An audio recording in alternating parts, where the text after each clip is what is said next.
Introducing Paddy Power's Beat the Drop. We're giving every customer 30 days free entry and $1,000 up front. It's up to you to keep it. All you have to do is answer 10 questions correctly.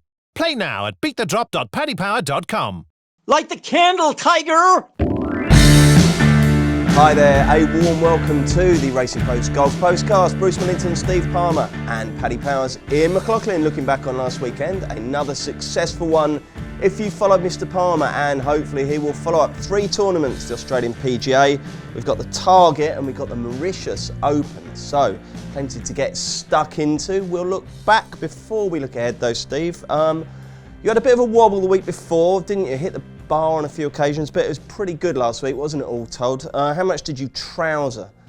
I trousered 21 grand profit. Oh, lovely. Which was good because obviously the previous week, over-aggressive staking plan the previous week and all went a bit wrong, so it was nice to get back on track. But as usual, I was seeking perfection. I was fuming by the end of the Hong Kong Open. I mean, Matt Fitzpatrick looked like he was going to deliver a perfect week.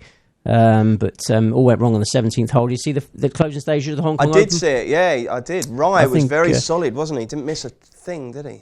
He was, but I think if Fitzpatrick hadn't 3-putted the 17th, I think it might have been a different story. There's a big difference between taking a 2-shot lead and a 1-shot lead down the last at Hong Kong Golf Club. Because, and his first putt grazed the hole, didn't it? Yeah, that's right. When you're watching though, Steve, does your knees ever bend? You know when golfers just miss a putt and their knees just bend? Do yours, mine do something? I sort of involuntarily bend. Yeah, I have a lot of knee problems. They're bending at the best of times. But I just think if Fitzpatrick, he got a little bit too aggressive on that putt on the 17th. There was no need to push at that point because of the 18th hole there. I've seen many a 2-shot swing on the 18th hole down the years at the Hong Kong Golf Club. That's the toughest hole.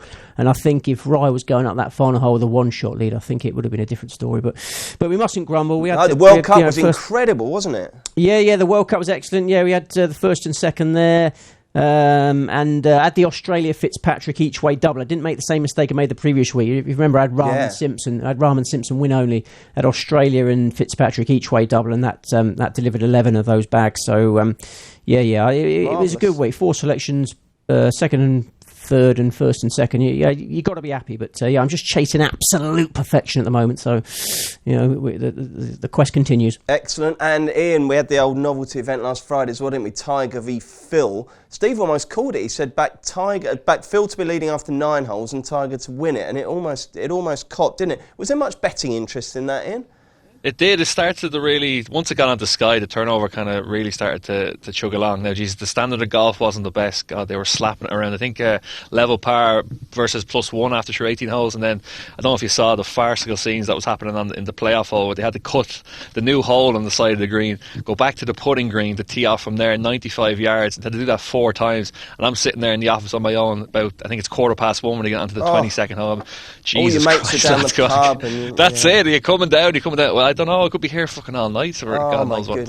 Oh, dear. Yeah. So it was a tough watch all evening. So yeah, but turnover was quite good, and the book was it was going back and forth. It was a good match in terms of turnover. Phil taking the lead, Tiger coming back. So yeah, it was an even spread of money across the 2 players. How did you rate the banter, Steve? Well, I didn't have high hopes of the banter when they started talking about the weather on the first hole. They didn't have much of a plan for the banter, did they? But, all they needed was someone to sing straight down the middle, like the most. That's the most boring thing a golfer can do, isn't it? Sing straight down the middle, and that was all it needed. I thought, Steve, is they should have had funnier caddies, shouldn't they? I mean, let's face it, you don't need someone every single round to carry yardage and do all that meticulous preparation. They could have picked 2 really interesting comedians there, couldn't they? Or 2 funny fellow golfers and just got them on the back. That would have upped the banter no end, I think, don't you? No, it definitely lacked something, didn't it? Because I fell asleep on the back 9 because it was a really brutal week because Hong Kong and World Cup are through the night. So you watch golf all through the night, and then on the Friday night there, I didn't have enough in the tank for the back 9. So I tried, but I failed. There wasn't sufficient entertainment there. Okay, Ian, Steve did well. How did you go with your punting? I think Sharma got you a little place, didn't he? That was nice. Yeah, exactly. Kept us ticking over. Didn't he reach the heady heights of the week previous? But Sharma place of 40s kept us ticking over. So yeah, looking forward to this week again. Jolly good. Well, we'll have a look at this week in a moment. But first of all, I've got to pay tribute to someone on Twitter called Glenn Lavery, who sent an incredible Steve Palmer song in. I don't know if you guys have seen it. It's absolutely superb. It's basically, he's rewritten the lyrics to Karma Chameleon by Culture Club. And I don't know whether to sing it or not. I've got a bit of a cold. But basically, I'll have a go. He says, hang on a sec, where is it? Hang on. Right, he goes, the golf postcast is an addiction. I'm a man who did not know how to win at golf punting. Gave Steve a go. Palmer, the genius. My career going up in flames here. He bets on golf. Winning's very easy, but the million is his dream. From tee to green. And it goes on like that. It's marvellous. You've got to have a look at it. Exceptional. Yeah, I will have a look at it. No, well done. That's excellently sung. Yeah, thank you. Well, definitely excellently written. Yeah, not sure. Not sure. That was actually superb. No, that was a great effort. No, I'll be surprised if that's not the highlight of my day. That was very good. Yeah. We'll go on to it. He's called at Lavery Glen with 2 N's, and he's written a beautiful one there. Very nice. I'll go on to the Twitter sphere. Thank you, mate. Yeah, thank you. Good. Okay, right, back with the preview of the Hero World Challenge in just a mo. Introducing Paddy Power's Beat the Drop. We're giving every customer 30 days free entry and $1,000 up front. It's up to you to keep it. All you have to do is answer 10 questions correctly. Play now at beatthedrop.paddypower.com. Be the right club today! Right, welcome back. We've got 3 great tournaments to preview, and we'll start with the Hero World Challenge, which is very much all about quality over quantity. Only 18 runners, but when Ian gives us latest Paddy Power show, we will realise just what a great field we're dealing with. Take it away, Ian. Yeah, so a very favourable 5 places this week in the Hero. Justin Rose and Ricky Fowler headed betting at 7-1. Dustin Johnson next in at 15-2. Justin Thomas 8-1. Tiger Woods 9-1. Bryson DeChambeau 10-1. John Ram 11-1. Tony Finau 14-1 and 16-1 bar. That's marvellous, isn't it, Steve? What a field, eh? Yeah, it's always an enjoyable tournament, this one. Nice course in the Bahamas. I don't know if you've ever been to the Bahamas. No, sadly not. Yeah, I'd like to get over there one day. I haven't either. This course only opened in December 2010, so quite a young track. It's been staged there. Who does it suit? It suits the big hitters. It's wide open layout. There's 5 par 5s. Bubba Watson won the inaugural edition in 2015, then Hideki Matsuyama and Ricky Fowler won the next 2. Okay, so Steve, I think all the eggs are in one single basket for this one, aren't they? Absolutely, yeah. There was only one viable wager this week, and it's the defending champion, Ricky Fowler.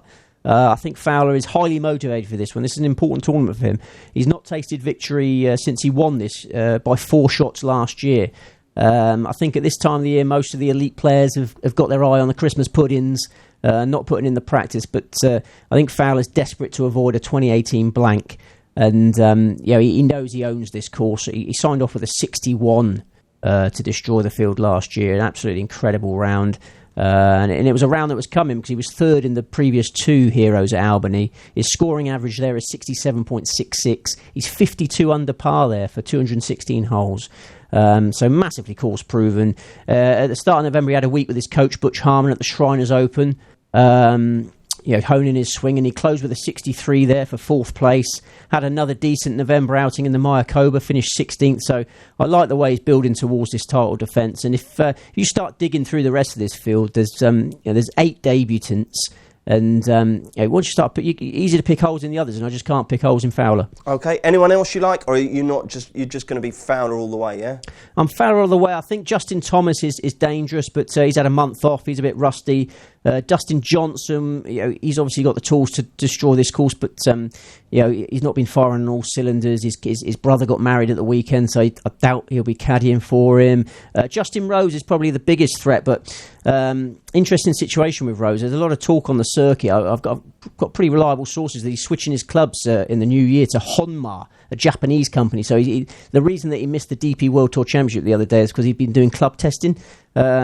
He's been with TaylorMade since the year dot, and he's obviously going to be doing a lot of intensive club testing with Honma, chasing the big bucks. I mean, it sounds like an absolutely crazy thing to do, but I just think if you're practicing with different clubs and you're going to play in the Hero, then that's obviously a negative. So, I can't find a better bet than Fowler. I can't find an alternative. That's fine. Good. Ian, who do you like? Yeah, we're going to need a bigger basket here because there's a lot more eggs going on top. It's also Ricky Fowler. He's been playing some really good golf recently without getting his head in front. I was just scanning through his form figures worldwide since the beginning of June. They go 8th, 20th, 12th, 6th, 28th, 17th, 12th, 8th, 7th, 4th and 16th. His 4 places at the Shriners included a final round 63. Steve mentioned that 16th last time out at the Mayakoba. He just didn't hold enough putts in a birdie fest. Coming back to Albany, he's a fantastic record, as Steve mentioned again. 3 appearances, form figures of 3-3-1. That final round 61 was an incredible round of golf. He obviously loves the course and the area. He holidays in these parts every year after the Masters with Jordan Spieth and Justin Thomas. With his very good recent form and his affiliation with the course and area, he'd be my main bet at the Hero at 8-1. Wow, excellent. And no one else in? No one else for me, no. That's it. So the boys both agree that only having one bet on the Hero, and that is Ricky Fowler. Talking of Tiger, Steve, he's in the field, isn't he? I believe there's some embryo news, isn't there? Yeah, there is some embryo news. Yeah, we had a scan the other day which revealed the sex of impending baby, and delighted to say it was a boy. Yeah. So you've got naming rights here, haven't you?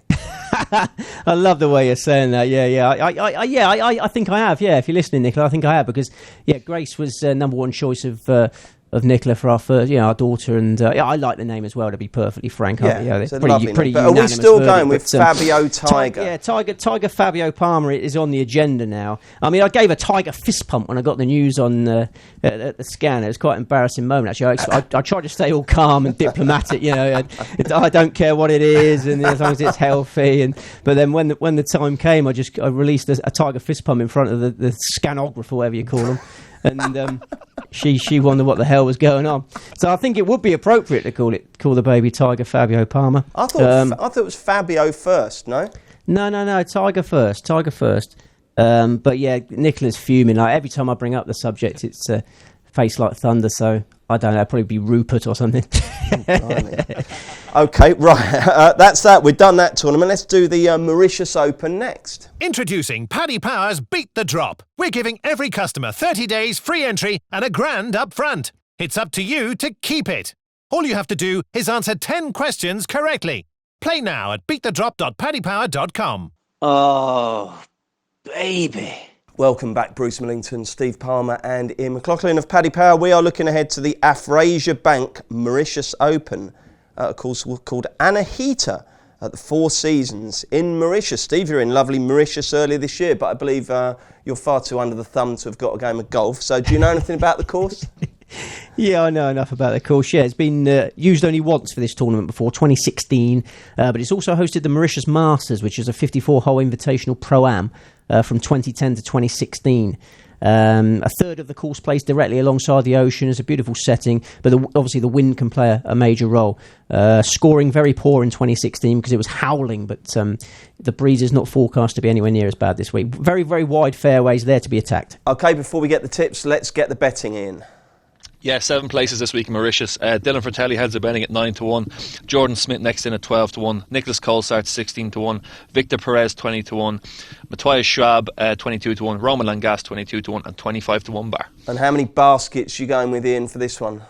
I have 5 eggs in my little basket now for this tournament. Away you go. I'll go with the main one. Is Jordan Smith. Smith's been in very good form in the past month. 3rd in the British Masters at Walton Heat, was followed up by a 21st in Nedbank and a 12th finish in Dubai. Was in the second last group in Dubai, but a final round 74 scuppered his chances of victory.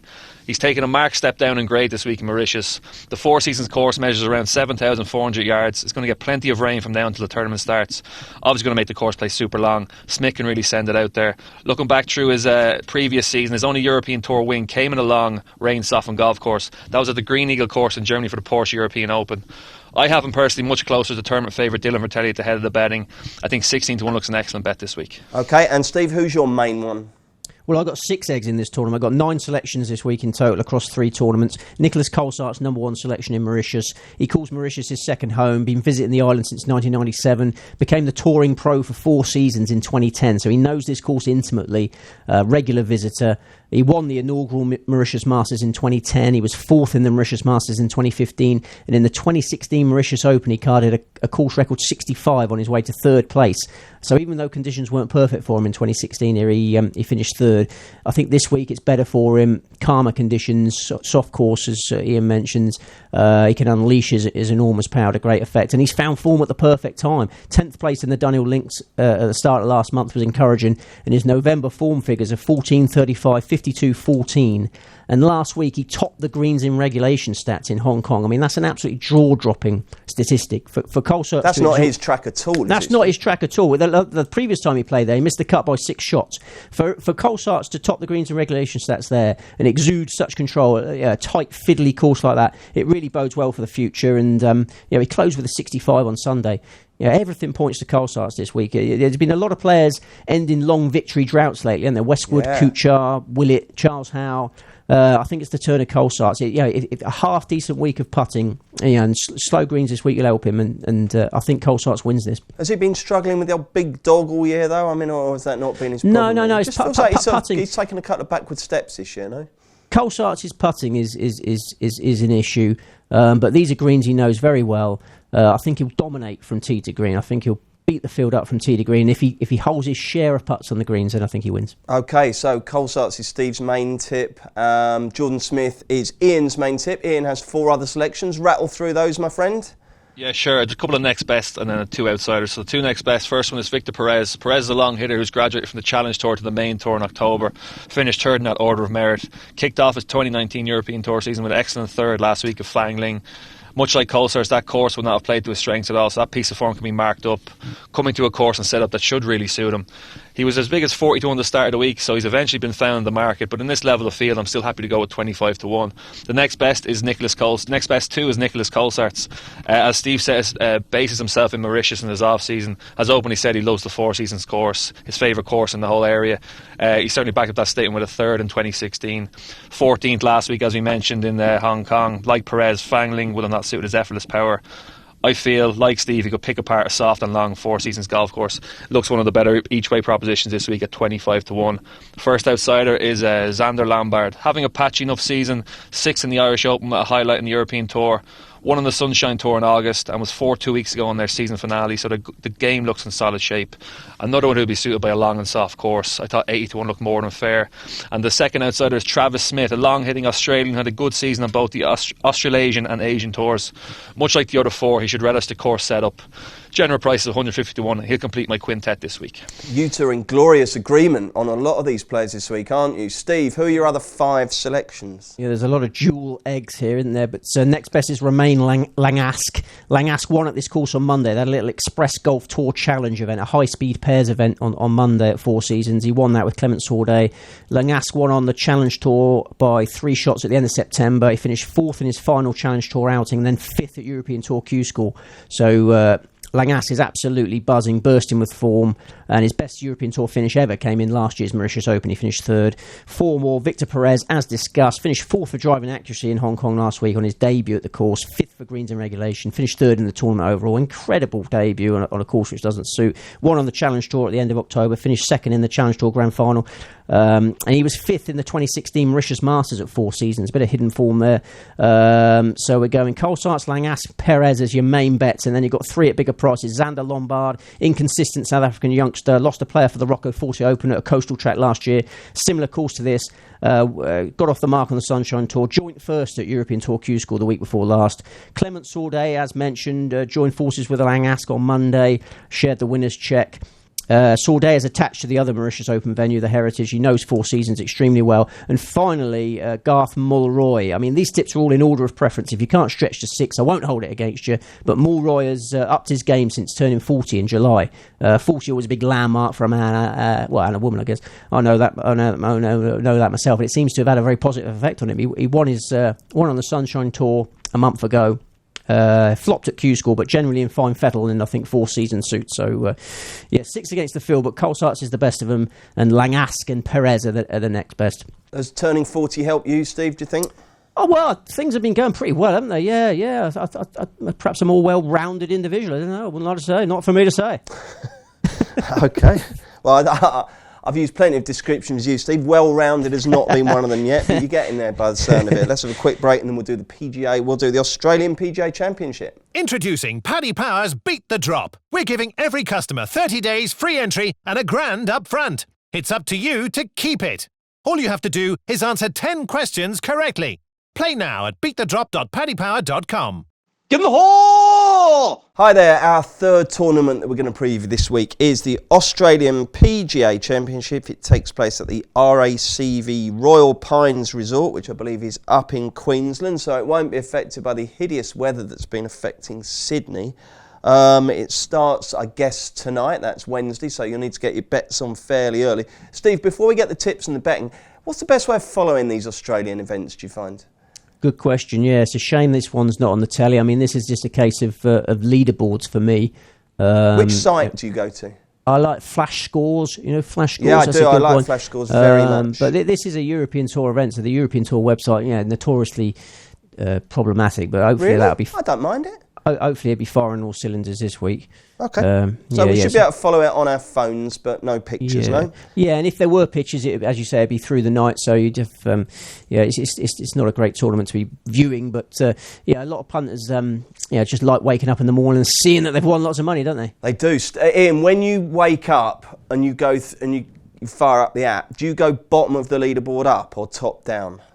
I go top down. Do you? I'm confident when I wake up. Yeah, I don't wake up starting from the bottom. I'll go to the top. Steve taught me bottom up, and it's absolutely right, isn't it, Steve? Yeah, you've got to go bottom up. Build the excitement. That heartbreak of having to keep scrolling. You get to like the 40th, and then the 50th, and then you find your guy languishing in tied 87th. It's just heartbreaking, isn't it? Or DQ.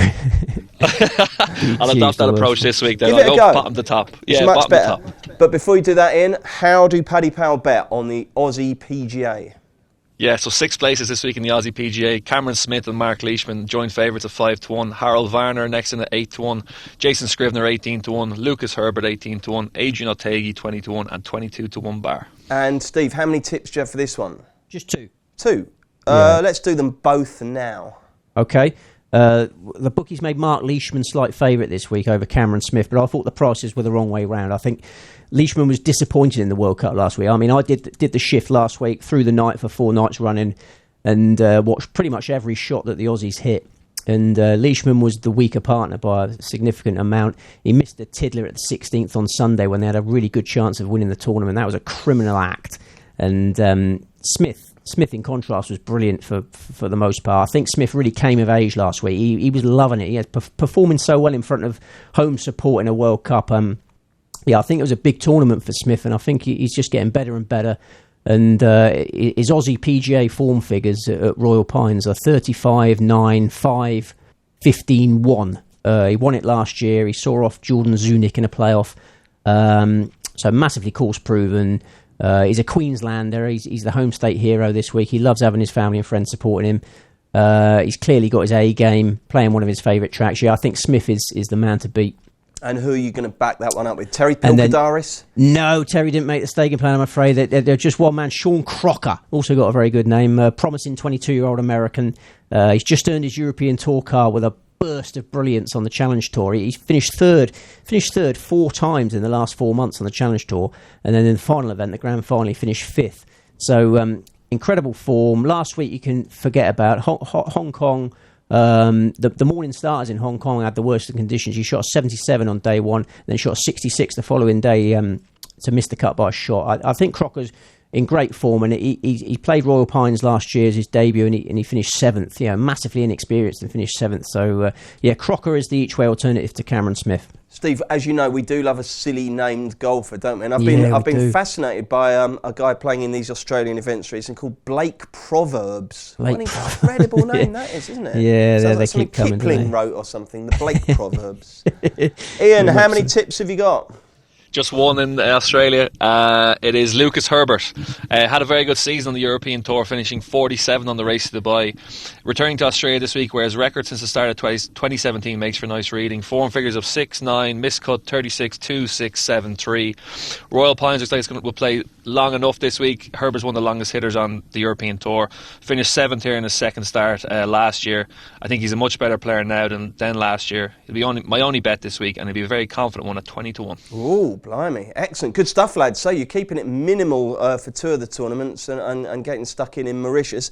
We'll have a very quick tip recap. I haven't written them down, so you're going to have to help me, lads. I know you've both gone for Ricky Fowler in the Hero Challenge.